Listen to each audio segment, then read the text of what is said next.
एक बार दो साइंटिस्ट अपने एक सीक्रेट मिशन के लिए एक गांव में गए। उनका प्लान था चंद्रमा पर रॉकेट भेजकर वहां से कीमती हीरे लाना।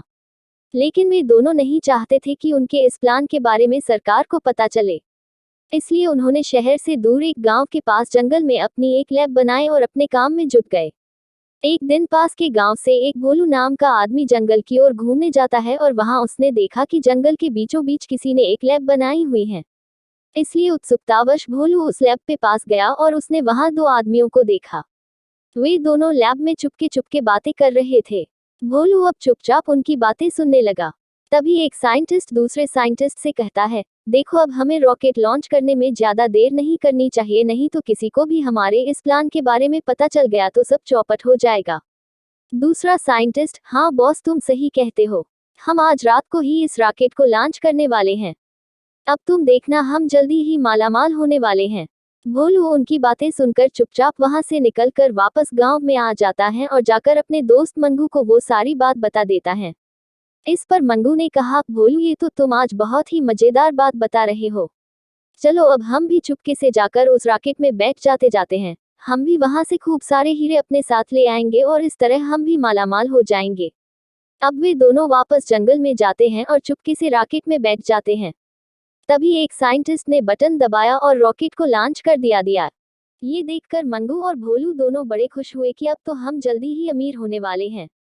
थोड़ी देर बाद रॉकेट अंतरिक्ष में प्रवेश कर जाता है। मंगू खिड़की से देखते हुए, अरे ओ भोलू, देखो वो रही हमारी धरती, कितनी सुंदर दिखाई दे रही है। अरे वो देखो चांद, वो भी कितना बड़ा और चमकदार दिखाई देने लगा है। भोलू, अरे अब हम चांद के नजदीक जा रहे हैं। मंगू, जल्दी से हेलमेट पहन लो क्योंकि चांद पे ऑक्सीजन नहीं होती है ना। थोड़ी देर बाद रॉकेट चांद पर उतर जाता है। अब वे दोनों रॉकेट से बाहर निकले। वहां उन्होंने बहुत सारे हीरे जमीन पड़े देखे तो उनकी खुशी दोगुनी हो गई। अब वे दोनों जल्दी जल्दी हीरों को उठाने लगे और एक बड़े से थैले में भरने लगे। तभी अचानक पास के एक गड्ढे से भयंकर गर्जना के साथ एक चुड़ैल बाहर आई और कहने लगी, कौन हो तुम, और मेरे खजाने को हाथ लगाने की तुमने हिम्मत कैसे की। अब तुम दोनों मुझसे बच नहीं सकते, मैं तुम दोनों को कच्चा चबा जाऊंगी। ये देखकर दोनों डर के मारे कांपने लगे और सारे हीरे वहीं छोड़कर भागे भागे गए। दोनों वापस रॉकेट में बैठ गए। मंगू, हे भगवान, हमने ये कैसी मुसीबत मोल ले ली। उन कमीने साइंटिस्टों को चांद के हीरे तो नजर आ गए लेकिन इतनी बड़ी चुड़ैल कैसे नजर नहीं आई। बोलो, हाँ मंगू, हीरो के लालच में अभी हम दोनों उस चुड़ैल का निवाला बन जाते। दुआ करो अब जल्दी से वो साइंटिस्ट इस रॉकेट को वापस धरती पर बुला ले। अचानक साइंटिस्टों ने बटन दबाया और रॉकेट वापस पृथ्वी की ओर चल पड़ा। ये देखकर दोनों की जान में जान आई। थोड़ी देर में रॉकेट वापस धरती पे उतर गया। इधर भी दोनों साइंटिस्ट इसी बात का इंतजार कर रहे थे कि कब रॉकेट वापस धरती पर आए और साथ में हीरे भी लाए। जब उन्होंने रॉकेट का दरवाजा खोलकर देखा तो उनके होश उड़ गए। वहां पहले से ही दो अजनबी बैठे हुए थे। दोनों ने कहा, हमें माफ कर दीजिए सर, हम खजाने के लालच में इस रॉकेट में बैठ गए थे। और जब रॉकेट चांद पर पहुंचा तो वहां हीरो के साथ एक भयानक चुड़ैल भी दिखाई दी। उसे देखकर हम सारे हीरे वहीं छोड़ आए और जैसे तैसे जान बचाकर वापस आ पाए हैं। साइंटिस्टों ने कहा, अच्छा, इसका मतलब हमारा अंदाजा सही था कि वहां हीरो का भंडार है। लेकिन अब हम तुम दोनों को तभी छोड़ेंगे जब तुम वापस जाकर उन हीरो को साथ लेकर आओगे। बोलू, ये तुम क्या कह रहे हो साइंटिस्ट भाई, हम वहां से हीरे कभी नहीं ला सकते उस चुड़ैल के रहते। एक साइंटिस्ट, अब ये तुम्हारी परेशानी है, तुम कैसे भी करो बस हीरे लेकर ही वापस आना। ठीक है। ऐसा कहकर साइंटिस्ट उन दोनों को वापस रॉकेट में बैठा देते हैं और फिर बटन दबाकर रॉकेट को चांद की ओर रवाना कर देते हैं। थोड़ी देर बाद रॉकेट फिर चांद पर उसी जगह उतर जाता है। इधर भी दोनों बहुत डरे हुए थे, फिर भी जैसे तैसे हिम्मत जुटाकर वो रॉकेट से बाहर निकले और जल्दी जल्दी हीरे इकट्ठे करने लगे। तभी अचानक वो भयानक चुड़ैल फिर गड्ढे से बाहर आई। ये देखकर मंगू और भोलू दोनों डर के मारे थोड़े बहुत हीरे साथ लेकर वापस रॉकेट में जा बैठे और दरवाजा बंद कर लिया। तभी वो चुड़ैल खिड़की के पास आकर बोली, नहीं, तुम मेरे हीरे नहीं ले जा सकते, मैं तुम्हें अब वापस नहीं जाने दूंगी, मैं अभी यही तुम दोनों का काम तमाम कर दूंगी। ऐसा कहकर चुड़ैल जोर जोर से रॉकेट का दरवाजा पीटने लगी। तभी रॉकेट उड़ने लगता है।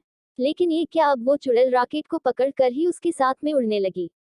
ये देखकर भोलू ने कहा, देख रहे हो मंगू, वो चुड़ैल अब हमारा पीछा नहीं छोड़ रही है, देखो बाहर वो रॉकेट के साथ ही उड़ रही है। अब क्या करें हम? मंगू, हाँ लगता है ये चुड़ैल अब हमारे साथ ही धरती पर जाएगी। अगर ऐसा हुआ तो फिर ये हमें वहां मार डालेगी। अब क्या करें? तभी भोलू ने देखा कि रॉकेट में एक फोन भी है। उसने जल्दी से फोन घुमाया और उधर एक साइंटिस्ट बोला, क्या प्रॉब्लम है, तुमने हीरे लिए या नहीं? भोलू, हाँ साइंटिस्ट भाई, हमने हीरे ले लिए हैं, लेकिन अब वो चुड़ैल हमारा पीछा नहीं छोड़ रही है। अब वो इस रॉकेट के साथ ही उड़ रही हैं और हमारे साथ ही धरती पर आ रही हैं। अब हमें बचा लो साइंटिस्ट भाई। साइंटिस्ट, नहीं नहीं, अगर ऐसा है तो फिर हम तुम्हें अब वापस धरती पर नहीं आने दे सकते। नहीं तो वो चुड़ैल हमें भी जिंदा नहीं छोड़ेगी। ऐसा कहकर साइंटिस्ट ने रॉकेट को मंगल की तरफ मोड़ दिया। अब रॉकेट मंगल की ओर जाने लगा। थोड़ी देर बाद मंगू ने कहा, ये क्या भोलू, अब हम धरती की तरफ नहीं मंगल की ओर जा रहे हैं। वो साइंटिस्ट नहीं चाहते कि हम उस चुड़ैल के साथ धरती पर वापस आए। भोलू, हाँ भाई, और अब तो हमारी ऑक्सीजन भी लगातार कम होती जा रही है। हम तो अब वैसे भी मरने वाले हैं, तो क्यों न इस चुड़ैल की बिरादरी में शामिल हो जाए। मंगू, हाँ ऐसा ही करना ठीक रहेगा शायद। तभी भोलू खिड़की के पास गया और चुड़ैल से बोला, है चुड़ैल रानी, अब हमारी ऑक्सीजन खत्म होती जा रही है। हम तो वैसे भी मरेंगे, इससे तो अच्छा है कि तुम हमें भी अपने जैसा ही बना दो, ताकि हम आराम से तुम्हारे साथ इस ग्रह पर रह सके। चुड़ैल, हाँ हाँ हाँ हाँ, ये तो बहुत अच्छी बात है। अगर तुम मेरी बिरादरी में शामिल होना चाहते हो तो मुझे भी बड़ी खुशी होगी। मैं भी अकेले रह रह कर थक चुकी हूँ। चलो अब जल्दी से बाहर आओ, मैं अभी तुम दोनों को भूत बना देती हूँ। थोड़ी देर बाद रॉकेट मंगल पर उतर जाता है। इसके बाद वे दोनों रॉकेट से बाहर निकले और उस चुड़ैल ने अपने जहरीले दांतों से काटकर उन्हें भी भूत बना दिया। अब वे भी बेहद डरावने खतरनाक दिखाई देने लगे। ये देखकर दोनों बहुत खुश हुए कि चलो अब न तो इस चुड़ैल से डरने की जरूरत है और हमें ऑक्सीजन की भी कोई जरूरत नहीं पड़ेगी। बोलू, मंगू भाई, ये सब उन कमीने साइंटिस्टों की वजह से हुआ है, उन्होंने हमारे साथ धोखा किया है। अब हम उन्हें जिंदा नहीं छोड़ेंगे। चलो अब वापस धरती की ओर चलो। मंगू, लेकिन भाई हमें रॉकेट थोड़े चलाना आता है, तो फिर हम धरती पे कैसे जा पाएंगे? तभी चुड़ैल ने कहा, मेरे पास एक तरकीब है। तुम दोनों फिर से रॉकेट में बैठ जाओ और मैं अपनी ताकत से इस रॉकेट को धक्का लगाती हूँ। इसके बाद मंगू और भोलू दोनों रॉकेट में बैठ जाते हैं और वो चुड़ैल अपनी शक्ति से उस रॉकेट को धक्का लगाती है और रॉकेट को धरती की ओर मोड़ देती है। अब रॉकेट वापस धरती की तरफ जाने लगता है। रॉकेट को वापस आता देख दोनों साइंटिस्ट डर के मारे लैब छोड़कर भाग जाते हैं। अब रॉकेट फिर से धरती पे उतरा और वे तीनों भी बाहर निकले। बाहर का सुंदर और घना अंधेरा देखकर वो चुड़ैल उन घने जंगल में चली जाती है। इधर मंगू और भोलू दोनों उस लैब में गए तो वहां उन्हें कोई दिखाई नहीं दिया। मंगू, लगता है उन साइंटिस्टों को हमारे आने की खबर लग गई है, इसलिए वो पहले ही यहाँ से बच के भाग गए हैं। शायद वे दोनों गांव की ओर ही गए होंगे। चलो अब हम भी उधर ही चले।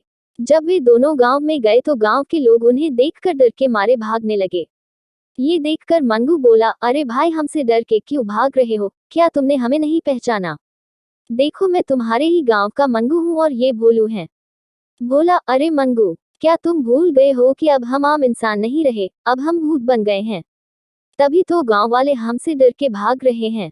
इधर दोनों साइंटिस्ट भागते हुए गांव के मुखिया के पास गए और बोले, देखो मुखिया जी, इस गांव पे 2 भूतों ने हमला कर दिया है, इसलिए अब हम सबको मिलकर उनका मुकाबला करना होगा। मुखिया, तुम चिंता मत करो, मैं अभी गांव के कुछ लठैतों को तैयार करता हूँ। थोड़ी ही देर में गांव के कुछ लोग लाठियां लेकर उन भूतों का पीछा करने लगे। जब ये बात मंगू और भोलू को पता चली तो वे दोनों अपनी जान बचाकर भागने लगे और एक खाली घर में जाकर छुप गए। अब दोनों साइंटिस्ट गांव वालों के साथ उन्हें ढूंढते ढूंढते उस घर तक जा पहुंचे और दोनों को जान से मारने की धमकी देने लगे।